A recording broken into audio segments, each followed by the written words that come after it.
directors here in Thrive. She has been leading and she has been doing network marketing since 19 years old.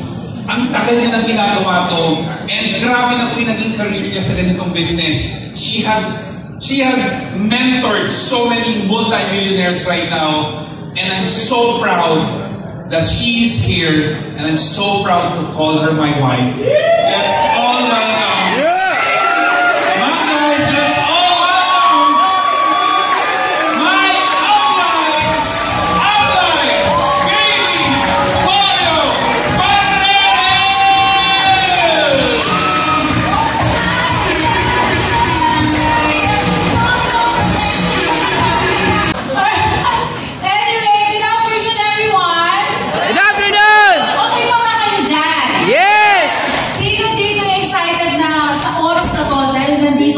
Tapos sa kamay. Mababay na ako to. Kasi makikita ko ano oras na. Haba na. Sige na, habaan na. Okay. Nahihingi, pwede po umihi. Meron po tayo hihingi dyan. Guys, isipin nyo na lang. Nandito kayo lahat today. Tama ba? Nandito kayo lahat today because pinag-uusapan natin yung maganda nating future. Yes! Are you learning? Yes! Totoo?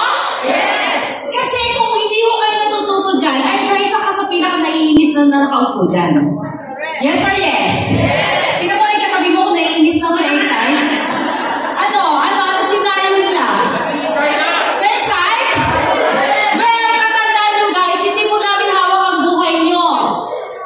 Alright? Hindi ko nga alam kung magkano pera nyo sa bangko. Sa ATM. Hindi natin alam lahat yun. Hindi natin alam kung sino may mga utang dito or what. Hindi natin tinatanong lahat yan. Ibig sabihin, kayo nakakakilala sa sarili nyo, alam nyo kung anong gusto nyo sa buhay. Yes or yes? Yes! At alam ko, yung nandito today at nakikinig at excited pa rin matuto, sila ang ready na yumaman this year. Kasi nandito ko pa rin eh. Tama? Sabi mo sa katabi mo, congratulations. Kaya nandito kung paano yung energy natin. Diba? Simula hanggang dulo, dapat excited tayo. Guys, imagine mo, marami na tayo natin. Marami ba tayo natutunan kanina? Ito, imagine mo, ganda-ganda nung sinabi ni GM kanina. Diba kasi marami nagbuwan about sa FDA, sa ganito. Imagine mo, may FDA man yan o wala, kung talagang excited tayo to share the product para ma-experience na kakilala natin, hindi tayo maapektuhan yan. Yes or yes? Yung share ng ating mga nag-share ka na ng mga testimony, sila Doc Grace ko, di ba? Ang ganda ng mga sinabi. Si Ambal Glow, yung mga testimony, ang dami na. Pero look at this, kahit tumambling po kami lahat dito, kung hindi mo pa rin talaga alam kung anong gusto mo, walang mangyayari. Tama. Sasabihin mo lang mga balo lahat yung tao nagsalita dyan sa stage. Tama? Di ba para makaisipin natin, in-encourage pa tayo, pinipilit and everything. Listen guys, it's 2025 na. Happy New Year. Happy New Year! Tongi Pachoy! Okay, pa. Looking back, sino dito ang satisfied at kontento noong 2024? Wala. Sino dito ang gusto mabago yung 2025 na? Guys, everything nasa decision natin yan. Dapat na-visualize natin. Kung ano nangyari kay Ambal Glow, kung ano nangyari sa mga top leaders na kumita na malaking pera, dapat hindi na nararamdaman mo ngayon. At hindi po namin kayo pipilitin. Alam niyo kung bakit? When I started, ako kasi kaya ganito ko ka-passionate magsalita. It's because gusto mga hindi pa po nakakilala sa akin na I started business na wala rin po ako. Alam mo ba, naglalakad na ako from Cainta to Junction. Just to sell. You know, that was 1998. Wala ko alam sa networking. Hindi ko alam yung bilog-bilog na yan. Hindi ko yan. Sino dito na grade 1 hanggang college, inaral yung bilog-bilog? Di ba wala? Wala rin ako alam. Pero ang alam ko, gusto ko magbago yung buhay ko. Hindi habang buhay maglalakad ako. Hindi habang buhay may utang ako. Hindi habang buhay nanghihingi ako ng ulam, ng pagkain. Anything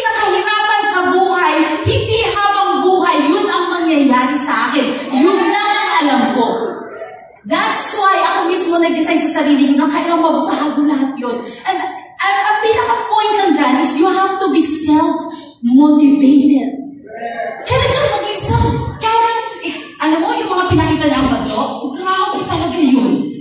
As in, alam mo kung makasama mo siya, hindi na siya, pati yung mga top leaders natin, yung mga ambassador, crown ambassador natin, talagang mai-inspire ka. Pero sila yun! Ang importante, ikaw. Yes! Anong gusto mo? Kailan mo siya gusto na mangyari sa'yo? And you know what? We are so privileged and we are so, parang super blessed tayo. Kasi may ganito, are you happy na nandito kayo ngayon? Yes! Kasi ang energy at excitement, hindi nangyayari yan sa bahay lang. Lalo na pagkausap mo, yung asawa mo negative. Hindi ka talaga ma-excite. Tama. Makakausap mo kapitbahay mo negative. Siya lagi ma-excite ka. Hindi. Dito yan nangyayari kaya pag nagsama-sama tayo. Diba? Yun. Dito ka kukuha ng energy. Kapag na nangyari sa kanila, mangyayari din sa'yo. Kahit na negative sa labas. Ang kailangan lang talaga natin as pride, this 2025, kailangan magtulungan tayo. Yes or yes? Yung success mo, success ko yan. Yung success namin, success mo rin yan. Kaya walang apakan dito. Yes or yes?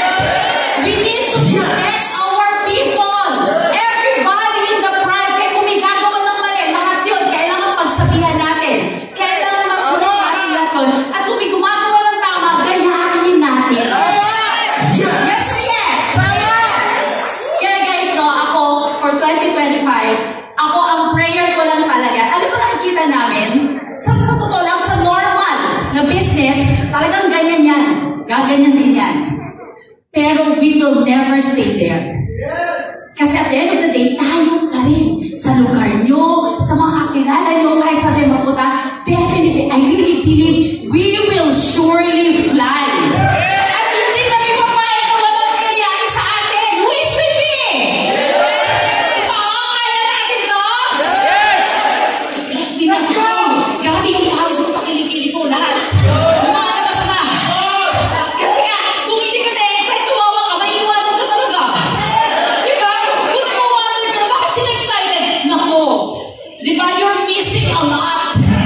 Kaya dapat manggaling sa'yo yan.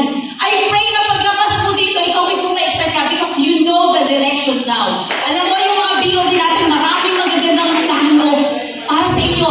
Just wait for your provinces kung saan kayo iikutin natin lahat yan. Alright? So let's make Pride Philippines number 1! Lastly, kahit hindi ka marunong, huwag ka lang bumitaw. Huwag ka lang bumitaw.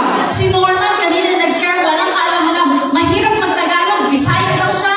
Dito siya nag-gather sa Manila. Pero kumita ng 200,000 in one day. Hirap daw mag-Tagalog. Pero kaya pala kumita ng 200,000 dito sa Manila. Hindi excuse. Stop making excuses.